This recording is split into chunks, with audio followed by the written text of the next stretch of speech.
भारतीय महिला संघानं पहिल्यांदाच जिंकला विश्वचषक। फायनल सामन्यात भारताची दक्षिण आफ्रिकेवर मात। हरमनप्रीतच्या नेतृत्वात महिला संघाचा ऐतिहासिक विजय।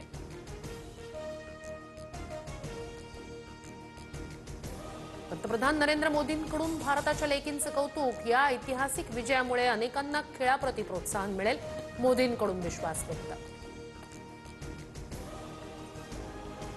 भारतात सर्वत्र विश्वचषक विजयाचा जल्लोष। ठिकठिकाणी रस्त्यावर जल्लोषाचं वातावरण। महिला तरुणांसह चिमुकल्यांमध्येही विजयाचा उत्साह।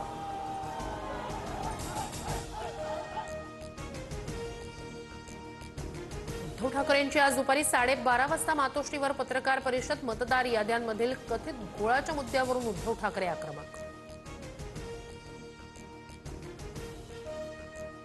भाजप आज राजकारणाला हादरवून टाकणारा खुलासा करणार। मविया विरोधात आज मोठी पत्रकार परिषद घेणार।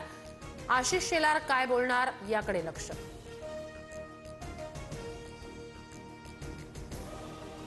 बिबट्याच्या हल्ल्यात 13 वर्षीय मुलाच्या मृत्यूनंतर शिरूरच्या पिंपरखेड ग्रामस्थांचा संताप।